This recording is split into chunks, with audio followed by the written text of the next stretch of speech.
At my son's birthday, my mother announced, "We're not acknowledging him as family. I'd been funding her boutique for 3 years." Monday morning, she found the locks changed and an eviction notice. I never thought I'd be writing this, but here we are. I'm 34, married to my wonderful husband, Jake, for 8 years, and we have a 7-year-old son named Arthur. This story is about how my mother's cruelty at my son's birthday party finally pushed me over the edge, and how I made sure she faced the consequences of her actions. To understand what happened, I need to give you some background about my relationship with my mother, Linda. She's 58, divorced from my father when I was 12, and has always been what you might call particular about appearances and social status. Growing up, she made it clear that image was everything. The right clothes, the right friends, the right achievements. Nothing I did was ever quite good enough, but I kept trying anyway. When I got married to Jake, Mom wasn't thrilled. Jake's a wonderful man, works as a high school teacher, coaches the baseball team, and is the most genuine person I know, but he's not what my mother would call ambitious in the financial sense. He's passionate about education and making a difference in kids' lives, which doesn't exactly translate to the 6-figure salary my mother thought I deserved in a husband. The criticism started early. Are you sure he can provide for you properly? Teaching doesn't exactly set you up for early retirement. Maybe he should consider a more lucrative career path. I defended Jake constantly, but Mom's disapproval was a constant undercurrent in our relationship. Things got worse when Arthur was born. Jake and I were over the moon, of course. Arthur was this perfect little baby with Jake's dimpled smile and my stubborn streak. But Mom's reaction was complicated. She seemed happy enough when other people were around, posting photos on Facebook and playing the doting grandmother. But privately, she made little comments that stung. He's going to need a college fund. Teaching salaries won't cover that. I hope you're planning to give him more opportunities than his father had. Children from single-income families often struggle academically. It was death by 1,000 cuts. These constant implications that Jake wasn't good enough, and by extension, that Arthur was somehow disadvantaged because of his father. The real trouble started 3 years ago, when Mom decided she wanted to open a boutique. She'd always been interested in fashion and claimed she had a natural eye for style. She found this perfect little storefront downtown and came to me with a business proposal. "Sweetheart, I know you and Jake have been doing well with your marketing business," she said. We were having lunch at her favorite upscale cafe, and she had that tone she used when she wanted something. "I found the most amazing opportunity. This boutique space just opened up on Main Street, right in the heart of the shopping district. I should mention that my freelance marketing business had really taken off over the previous few years. I specialized in social media strategy for small businesses and had built up a solid client base. Jake and I were comfortable, not wealthy, but we could afford our mortgage, save for Arthur's education, and take a nice vacation once a year. The thing is," Mom continued, "I need some initial investment just to get started. The lease deposit, initial inventory, some basic renovations. Nothing too major." She quoted me a figure, $15,000. It was a significant chunk of our savings, but not devastating. And honestly, I was excited about the idea of my mom finally pursuing something she was passionate about. Maybe this would make her happier, more fulfilled. Maybe she'd finally stop making those cutting remarks about Jake's career. "I'll pay you back within the first year," she promised. "Once the business gets established, you'll see returns on your investment. This is going to be huge." Jake was hesitant when I brought it up to him that evening. "Are you sure about this?" he asked. $15,000 is a lot of money. "And your mom? Well, she doesn't exactly have a track record with business ventures." He was right. Over the years, Mom had started and abandoned various projects. The jewelry making phase, the real estate license she never used, the online resale business that lasted 3 months. But this felt different. She seemed more committed, more serious. "She's my mother," I told Jake. "And if this works out, maybe she'll finally be happy. Maybe she'll stop." I didn't finish the sentence, but Jake knew what I meant. Maybe she'd stop making us feel like we weren't good enough. So I wrote the check, $15,000 from our savings account, handed over with a hug and wishes for her success. The boutique, Linda's Collections, opened 6 months later. It was beautiful. I'll give her that. She had good taste, and the store was elegant and well curated, but within 3 months, she was back asking for more money. "Just a temporary cash flow issue," she explained. Retail is seasonal, and I need to bridge the gap until the holiday shopping season kicks in. 5,000 should do it. This time, Jake was more vocal in his objections. This wasn't part of the original plan, he said. She promised she'd be self-sufficient after the initial investment, but Mom had an answer for everything. The economy was tough. Small businesses always struggled in the first year. She just needed a little more time to build her customer base. And there was always that underlying implication that if we didn't help, we were being selfish. Family helps family, right? So I gave her another 5,000. Then 3 months later, it was 4,000 for new inventory. 6 months after that, another 3,000 for marketing expenses. Each time, she promised it would be the last time. Each time, she had a perfectly reasonable explanation. And each time, Jake grew more frustrated while I felt more trapped between my husband and my mother. The worst part was that despite all the money we'd invested, Mom's attitude toward Jake and Arthur never improved. If anything, it got worse.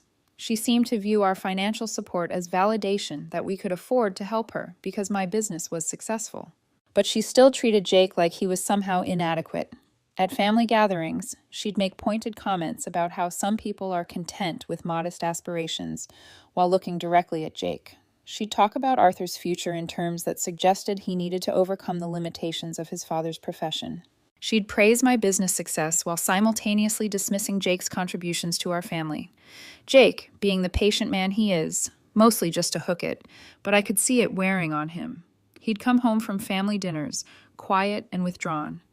Once I found him sitting in Arthur's room just watching our son sleep, and when I asked what was wrong, he said, "I just want to make sure he never doubts that he's loved exactly as he is." And that broke my heart. My mother's constant criticism was affecting not just Jake, but potentially Arthur too. A 7-year-old shouldn't have to grow up feeling like his father isn't good enough. By this point, I'd given my mother a total of $27,000 over the course of 3 years. $27,000 from our family's savings, our son's college fund, our emergency account, and instead of gratitude, I got more criticism and demands for additional investments. The final straw came last month at Arthur's 7th birthday party. We'd planned a small celebration at our house, just family and a few of Arthur's friends from school. Jake had spent weeks planning activities and games. He'd built an obstacle course in the backyard, organized a treasure hunt, and even arranged for one of his former students who does magic shows to come entertain the kids. Arthur was so excited he'd been talking about his birthday for weeks, planning out every detail with Jake. They'd decided on a superhero theme, and Jake had helped Arthur design his own superhero costume. It was one of those perfect father-son projects that reminded me why I fell in love with Jake in the first place. The party was going beautifully. The kids were having a blast with the obstacle course. The magic show was a huge hit, and Arthur was glowing with happiness. Jake was in his element, making sure every child felt included and having fun. Even my mother seemed to be enjoying herself, chatting with the other parents and taking photos. Then came time for presents and cake. Arthur was opening his gifts, and Jake was helping him read the cards. My mother had given Arthur a very expensive electronic tablet, which was incredibly generous, but also completely inappropriate for a 7-year-old. When Arthur thanked her politely, but then got more excited about the baseball glove Jake's parents had given him, I saw Mom's expression change. "Aren't you going to set up the tablet?" she asked Arthur. "It's very advanced, educational games, art programs, much more sophisticated than a simple baseball glove." Arthur, being 7, was honest in the way only children can be. "I like the glove better, Grandma. Daddy's been teaching me to catch, and now I have my own special glove." The look on my mother's face was something I'll never forget, pure disdain mixed with disappointment. But she smiled and said, "Of course, sweetheart," in that tone adults use when they're placating children. After the presents, we moved to the cake ceremony. Jake had ordered a custom superhero cake that looked exactly like the character Arthur had invented. Arthur was practically vibrating with excitement as we lit the candles and started singing Happy Birthday. That's when my mother decided to have her conversation with Mrs. Peterson, one of the other parents. I was standing right next to them, close enough to hear every word. Mrs. Peterson was complimenting Jake on what a wonderful father he was and how creative the party activities were. "Oh, yes," my mother said in that particular tone she used, when she wanted to sound gracious while being anything but. "Jake certainly tries his best, though of course we're not really acknowledging him as family. Mrs. Peterson looked confused. I'm sorry. Well, Mom continued, apparently not noticing that I was right there listening to every word. He's just never really lived up to our family's standards. Teaching is fine for some people, I suppose, but we had hoped our daughter would marry someone with more ambition, someone who could provide better opportunities. My blood went cold. Mrs. Peterson looked incredibly uncomfortable and glanced over at me, clearly not knowing how to respond. But Mom wasn't done, and of course, Arthur is such a sweet boy, but he's going to need extra guidance to overcome his father's limitations. We're hoping he'll develop more drive than Jake has shown. It's concerning when a child gets too attached to a parent who lacks ambition. That was it. That was the moment something snapped inside me. My son was 7 years old. It was his birthday party, and my mother was standing there telling a near stranger that we didn't acknowledge his father as family, that his father was somehow deficient, and that Arthur needed to be protected from Jake's influence. Jake was across the yard at that moment helping a shy little girl join the group games, making sure she felt included and welcome. Arthur was showing off his new baseball glove to anyone who would look, proud and happy, and completely oblivious to the poison his grandmother was spreading about his father. I excused myself from the conversation and went inside to our bedroom. I needed a moment to process what I just heard to figure out how to handle this without making a scene at my son's party. But the more I thought about it, the angrier I got. 3 years. 3 years. I'd been funding my mother's boutique dream while she systematically undermined and disrespected my husband. $27,000 I'd invested in her business while she told people we didn't acknowledge Jake as family. I sat on my bed and did some quick math on my phone. $27,000 was more than half of Jake's annual salary. It was money that could have gone to Arthur's education, to home improvements, to family vacations, to our retirement fund. Instead, it had gone to supporting a woman who had just publicly declared that she didn't consider my husband part of our family. The party ended without further incident. I managed to get through the rest of the afternoon by focusing entirely on Arthur and making sure he had a wonderful day. But inside, I was planning. That evening, after Arthur had gone to bed, exhausted and happy from his party, Jake and I were cleaning up. He was his usual cheerful self, talking about how much fun the kids had seemed to have, and already planning ideas for next year's party. "Did you see Arthur's face during the magic show?" he was saying as he stacked chairs. "I thought his eyes were going to pop right out of his head when the rabbit appeared. I couldn't take it anymore." "Jake," I said, "we need to talk." Something in my tone made him stop stacking chairs and give me his full attention. I told him what my mother had said to Mrs. Peterson. I watched his face go through a series of emotions: confusion, hurt, anger, and finally a kind of resigned sadness that broke my heart. "I'm sorry," he said quietly. "I know she's your mother, and I know you've been trying to maintain a relationship with her. I should have said something sooner about how uncomfortable her comments make me." "No," I said firmly, "you shouldn't have had to say anything. I should have shut this down years ago. I should have protected you and Arthur from her toxicity." Jake sat down heavily on the couch. "What do you want to do?" That's when I told him about the money. All of it. The initial $15,000 and every subsequent loan over the past 3 years. Jake knew about some of it, but not the full extent. $27,000. I said, "I've given her $27,000 while she's been telling people we don't acknowledge you as family." Jake was quiet for a long time. Then he said, "What does she need so much money for? I thought the boutique was doing well." "I don't know," I admitted. "Every time I ask for specifics, she gives me vague answers about cash flow and seasonal fluctuations. But Jake, I'm done. I'm completely done with this." We stayed up until nearly 2 o'clock in the morning talking about it. Jake, being Jake, was concerned about burning bridges with my family. He worried about the impact on Arthur, about my relationship with my mother, about whether we were being too harsh. But I had reached my breaking point. My mother had crossed a line that couldn't be uncrossed. She had insulted my husband at our son's birthday party in front of other parents while benefiting from thousands of dollars of our money. "She's been taking our money while systematically disrespecting you," I told Jake. "She's been undermining our marriage and potentially damaging Arthur's relationship with his father. This isn't about being harsh. This is about protecting our family." The next morning, I started making phone calls. First, I called my lawyer.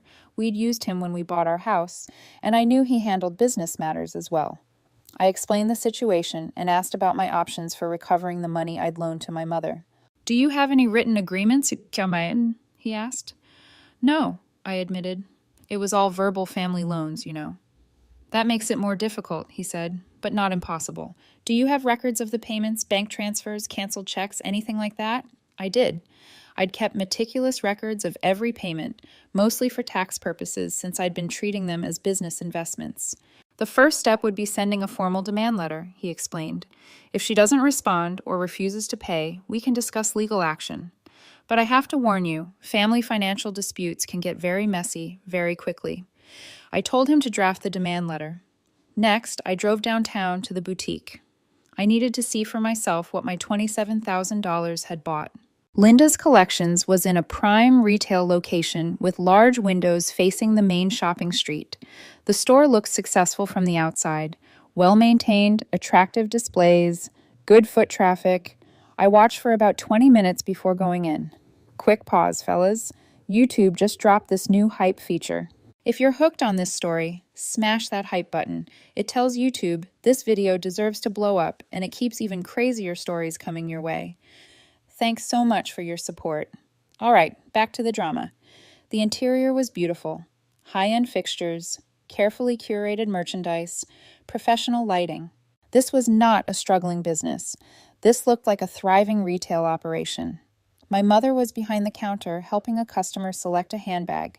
She looked up when I entered and smiled, though I thought I detected a hint of nervousness in her expression. "Sweetheart, what a nice surprise. What brings you downtown?" I waited until the customer left before responding. "I need to talk to you about the business," I said, "about the loans I've given you." Her demeanor changed immediately. "Oh, well, yes. Things are still a bit tight, but I'm optimistic about the holiday season. December is always our biggest month." "Mom," I said, "I need you to be completely honest with me. How much money are you actually making here?" She gave me the same vague answers she always did. Overhead costs, seasonal fluctuations, the challenges of small business ownership. But I pressed harder this time. "I've given you $27,000 over 3 years. I said, "This place looks successful. Where is that money going?" That's when she got defensive. "I don't appreciate being interrogated like this. I'm your mother, not some stranger you need to audit. The business is fine. I just need a little more time to get ahead of expenses." "How much more time?" I asked. "And how much more money?" "Well," she said, and I could see her calculating in her head, "if you could help me through the next few months, maybe another 8 or 10,000. I should be able to turn things around by spring. Another 8 to 10,000. On top of the 27,000 I'd already given her. While she told people at my son's birthday party that we didn't acknowledge his father as family. I need to think about it," I told her and left the store. That afternoon, I did something I probably should have done years earlier. I drove to the county courthouse and pulled the business records for Linda's Collections.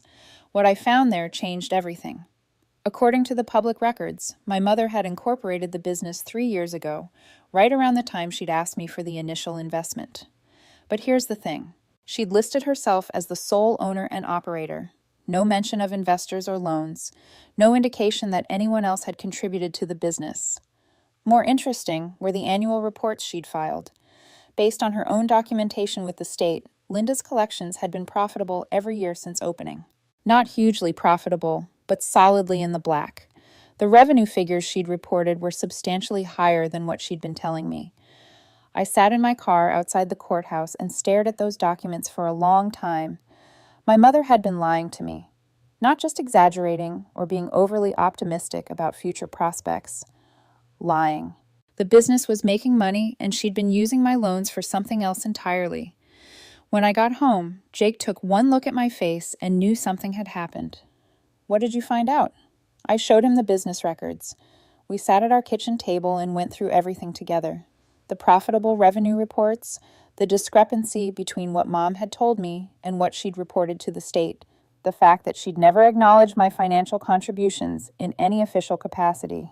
"She's been scamming you," Jake said quietly. "This whole time she's been taking your money while the business was actually successful." The next morning, I called my lawyer again and told him what I discovered. He was very interested in the business records and asked me to bring them in along with all my payment documentation. "This changes things significantly," he said after reviewing everything. "We're no longer talking about failed business loans. This looks more like fraud," he explained my options. I could file a civil lawsuit to recover the money. I could report it to the police as fraud. Or I could try one more time to resolve it privately with a strongly worded demand letter. "What do you recommend?" I asked. "Given that it's family, I'd suggest the demand letter first, but make it clear that if she doesn't respond appropriately, you're prepared to take legal action. Sometimes that's enough to motivate people to do the right thing." The demand letter was delivered to my mother on a Thursday. It laid out everything: the total amount she'd borrowed, the lies she'd told about the business's financial status, and the deadline for repayment. She had 14 days to respond with either full repayment or a concrete plan for returning the money. She called me that same evening, furious. "How dare you send lawyers after me?" she screamed into the phone. "I'm your mother." Family doesn't threaten family with lawsuits. Family doesn't lie to family either, I said calmly. Family doesn't take money under false pretenses. And family certainly doesn't publicly humiliate family members at children's birthday parties. What are you talking about? Arthur's party. Mom, your conversation with Mrs. Peterson about how we don't acknowledge Jake as family. There was a long silence. You're taking that completely out of context. She finally said, I was just explaining. You were explaining how you don't consider my husband part of our family while I've been funding your business with thousands of dollars of his money. It's not his money, it's yours. We're married, Mom. We're a team, an actual family, something you apparently don't understand. The conversation went downhill from there. She accused me of being ungrateful, of choosing Jake over my own mother, of being manipulated by him into attacking her. She said I was ruining her business and her life over a misunderstanding. Pay me back, I said. Pay back the $27,000 you borrowed under false pretenses, and we can start talking about rebuilding our relationship. I don't have $27,000, she shouted.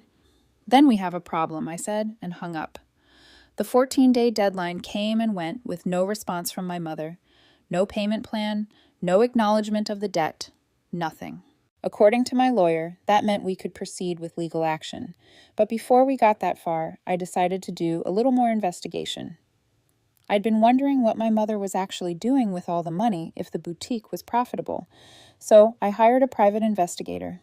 I know that sounds dramatic, but I needed to know where our family's money had gone. What the investigator found was both shocking and somehow not surprising at all. My mother had been living far beyond her means, not just with the boutique, but with everything. She'd been taking expensive vacations that she'd never mentioned to me. She'd bought a new car that she'd somehow hidden from us during family visits. She'd been shopping at high-end stores and dining at expensive restaurants several times a week. More significantly, she'd been gambling. Not just buying lottery tickets, but serious gambling, casino trips, online poker, sports betting. The investigator found evidence of substantial losses over the past 2 years. My $27,000 hadn't gone to business expenses or even normal living costs. It had subsidized a lifestyle of luxury and gambling that she couldn't afford on her own. When I saw those reports, I felt something I'd never felt toward my mother before: complete disgust. She had taken money from her daughter's family, money that belonged to her grandson's future, and gambled it away while criticizing the very people she was stealing from. That's when I made my final decision. I called the property management company that owned the building where Linda's Collections was located. I explained that I was considering legal action against my mother and wanted to understand the terms of her lease. What I learned was very interesting. The lease was month to month, not a long-term commitment, and my mother was actually behind on rent. She owed 3 months' worth of payments and was at risk of eviction. That gave me an idea. I met with the property management company and made them an offer. I would pay my mother's back rent and take over the lease for the boutique space. They were happy to work with me since I had better credit and actual assets to back up the lease agreement. The transfer was completed on a Friday afternoon. I arranged for the locks to be changed over the weekend and had an eviction notice prepared for my mother. Monday morning, my mother showed up to open her boutique and found she couldn't get in. The locks had been changed, and there was a notice taped to the door explaining that the lease had been transferred due to non-payment of rent. She called me immediately, screaming so loudly that Jake could hear her from across the room. "What have you done? What have you done to my store?" I protected my investment, I said calmly. You borrowed $27,000 from me to fund this business, then lied about its financial status while refusing to pay me back. So I've taken ownership of the business assets to recover my money. You can't do this. This is my store. I built this with my money.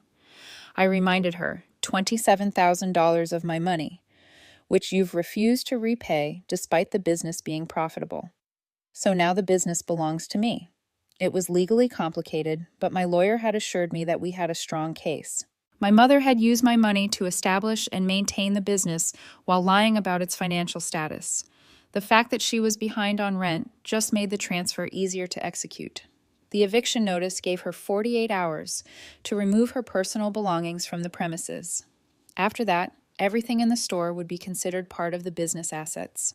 She showed up at my house that evening with my father. Yes, my father, who I hadn't spoken to in months, and who rarely got involved in family drama. She'd apparently called him in desperation, and he'd driven over to try to mediate. "Honey," he said when I opened the door, "don't you think this is a bit extreme?" "She's your mother. She's a thief," I said.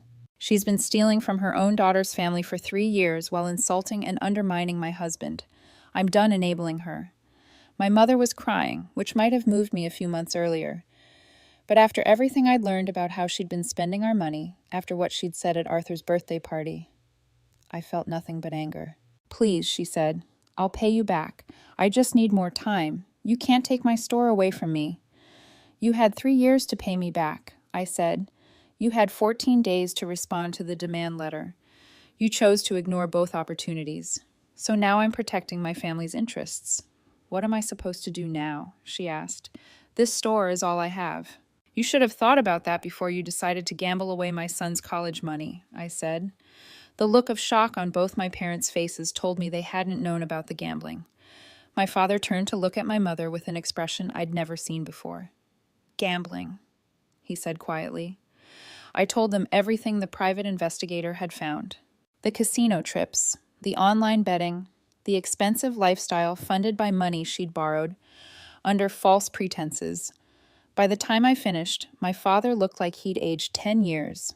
"Linda," he said to my mother, "is this true?"